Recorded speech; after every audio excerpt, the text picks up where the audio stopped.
And I'm not even gay. I'm not against it, but I'm a happily married man, but I'm also a journalist. To get the biggest scoops, you gotta go on a lot of dates, usually gay ones. And, they're not giving up info until the third, fourth, sometimes even fifth dates.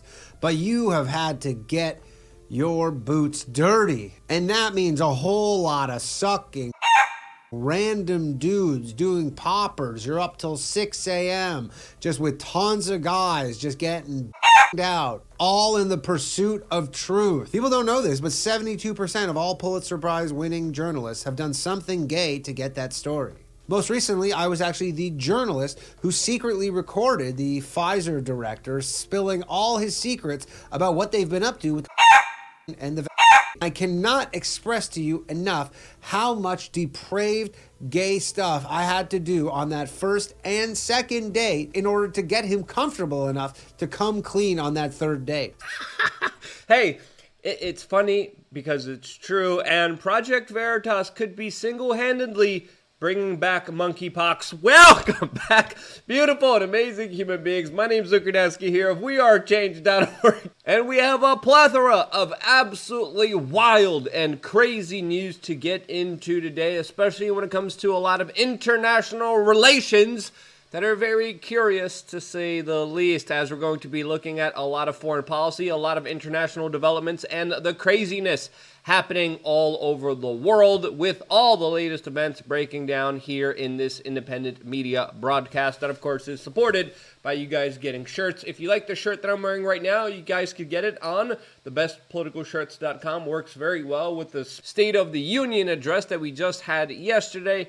And the clip that we played in the beginning of this broadcast was done by the incredibly talented Danny Polishuk, who has been kicking some major butt recently. And if you haven't subscribed to his YouTube channel, what are you waiting for? It is definitely worth a subscription. People are asking me, why aren't you subscribed? This is my work computer. I'm not even signed in. I'm not even logged in. But on my personal account, I'm subscribed. I clicked the notification button because truly, I definitely think Danny deserves a lot more views and a lot more subscribers for the content that he is releasing out there. So the link to his channel will be down in the description below. Definitely go check him out. These numbers are too low. We got to raise those numbers up, as his depiction of the sacrifice by Project Veritas journalist is probably very real. And now, in one of the hardest segues that I ever had to make on my entire 15-year YouTube career, jumping right into the news, there was also, of course, a massive earthquake that just happened in Turkey and Syria recently that has left more than 11,000 people killed, tens of thousands injured, after a 7.8 magnitude earthquake, the strongest in the region in more than 100 years, that of course the people there are still desperately dealing with. And there's a lot of crazy videos, lots of insane stories of sacrifice, of survival, and we are getting a ton of videos, a ton of photos, but also a lot of the coverage is centered around Turkey for some reason, and not Syria. This, as of course the U.S. State Department and foreign policy machine is against Syria, and for some reason, majority, if not all, of the larger charity efforts, fundraising is being done in Turkey, a country that is well off financially compared to, of course, Syria, that the United States is still launching a full economic war against. And it took Max Blumenthal to bring this to our attention last night, as he tweeted a couple moments ago, thanks to criminal Western sanctions, international cargo planes cannot land at Syrian airports, and Syrians cannot use GoFundMe or credit cards. Meanwhile, the U.S. military occupies 1/3 of the country, stealing Syrian oil, a key resource of revenue it uses to buy food and aid. And when looking at the map of many international flights and aid coming in and out, Syria looks stranded and isolated from the world more than ever, when of course a lot of their people will probably need a lot of very significant help more than ever as well. Now, you would think during such a very horrible national disaster that a lot of innocent people are suffering from, the United States would ease up some sanctions, would try to allow some larger fundraising efforts, would try to help some of the people there, and nope. They're not doing that. This as their larger geopolitical foreign policy objective in the region, I guess, trumps the desperate need for humanitarian aid. And what happened to Syria was a story of what happened to Libya. Western career politicians like Hillary Clinton and other neoconservative-based individuals didn't like that Syria was not playing ball with the United States and has incentivized and pushed for a civil war in that conflict, while, of course, funding, aiding, and abetting radical Sunni Wahhabis in the region that became emboldened, empowered, and organized because of the war in Iraq, which now has created ISIS, which the Syrian government was fighting against. Now, no matter what the politics of a local region is, I think the innocent people stuck, screwed over, and hurt by a national disaster should at least get the same support as the innocent people of another country. As I think it's important to note here, Turkey also doesn't have the best kind of track record here, to say the least. All of this as American international relations have definitely hit a strain with a Chinese government spy balloon that flew over this country, which today the Chinese government is demanding it back immediately, and that, quote, it does not belong to the United States. Yes, you heard that correctly. The Chinese Communist government right now is demanding that the United States hand over the spy drone that the Chinese government was flying over the United States, as they're still claiming that this was a civilian aircraft not meant for surveillance, which they desperately don't want the United States to investigate and find out more information about. This is why they're asking for it back immediately. Here is a photo of U.S. military members actually retrieving the balloon, as Pentagon officials are coming out and saying that, quote, the balloon most certainly transferred surveillance data over to China as it flew over several U.S. military bases. And this was a pretty ballsy move made by China, as it's also important to note here that the American Foreign Policy Initiative also is pretty ballsy as well, as perfectly demonstrated by this meme of Arabs and North Africans watching Americans freak out over a balloon when an American drone just took out an entire village last Tuesday. And geez, they're not wrong. This, as we're finding more and more about this Chinese spy drone that allegedly came from a remote and heavily militarized island claimed by China. This, as communist state Chinese officials are refusing to talk to the U.S. Defense Secretary. This, as a lot of corporate media outlets like the Washington Post are running headlines detailing how the Chinese balloon is part of a vast aerial surveillance program. And geopolitically speaking, there is a insidious trap unfolding between China and the United States. There are a lot of other countries out there like Russia, Iran, China, and Brazil that are working on financial alternatives to the U.S. petrodollar, something that we've been talking about and covering for a very long time on this independent media broadcast, as of course we've been detailing the full frontal assault by foreign powers against the U.S. petrodollar for many years now. This is nothing new now. We saw a lot of purchases of gold, especially by a lot of foreign countries. We've seen a lot of international trade and agreements like the Belt and Road Initiative, like the collaboration between China and Russia. And these are international geopolitical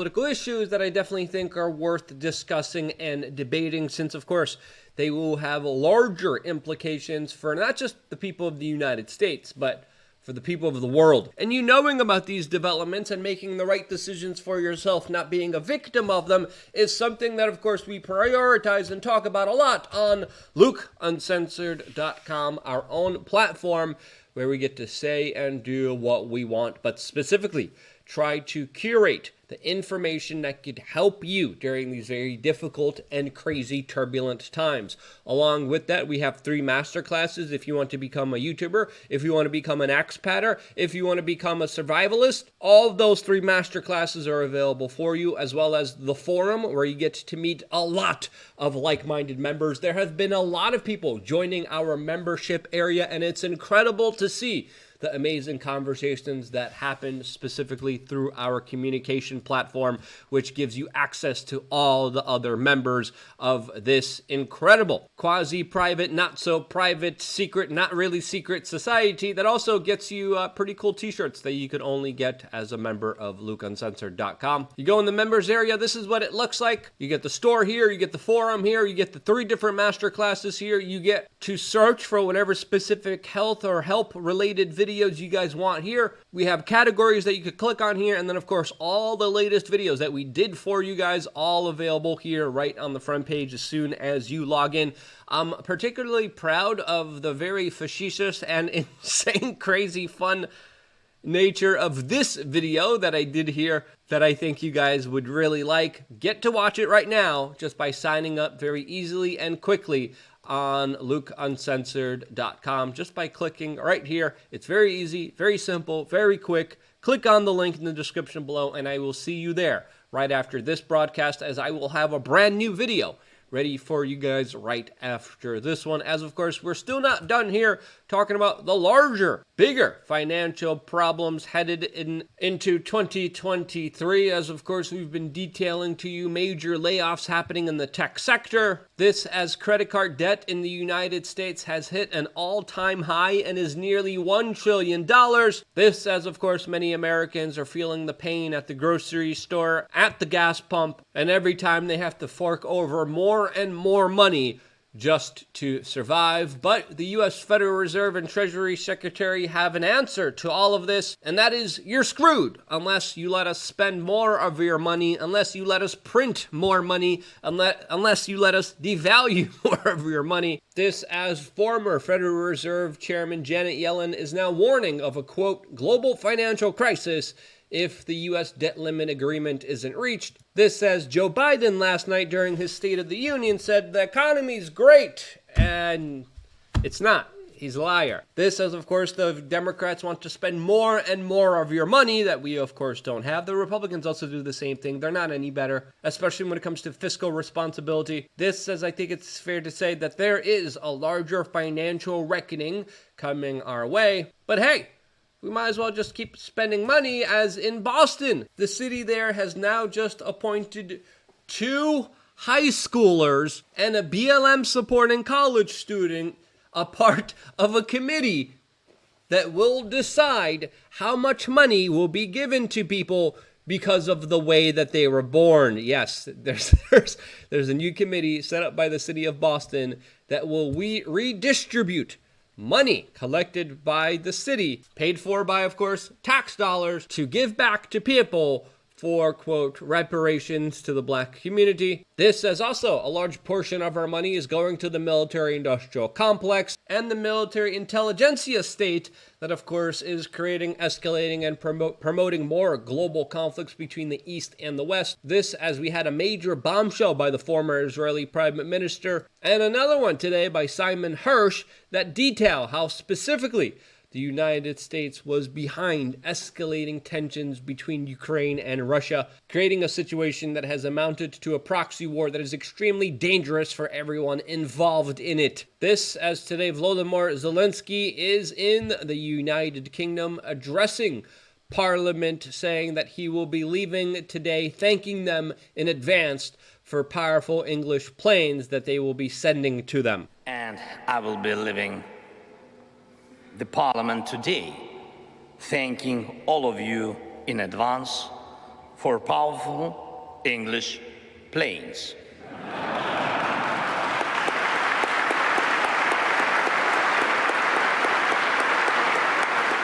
This as military contractors haven't had a better situation since, of course, the war in Iraq and the entire war on terror. This as global instability is at an all-time high, and we're literally at risk of World War III. And I'm not saying that hyperbolically. I've been talking about this for many years now, especially with the escalations that have been happening with all these proxy conflicts in Libya, in Syria, all throughout this entire world, that has built up to this absolute madman, lunatic-style crescendo that we are all dealing with and facing right now, that I believe at least should have some accountability and transparency and at least a negotiation and debate about it. If you agree, share this video with your friends and family members. It is more imperative than ever. I wouldn't be here if it wasn't for you guys actively watching and sharing these videos, buying the shirts, and this is why I love you guys. Stay tuned for more here on wearechange.org. One more video right now your way on LukeUncensored.com. See you there.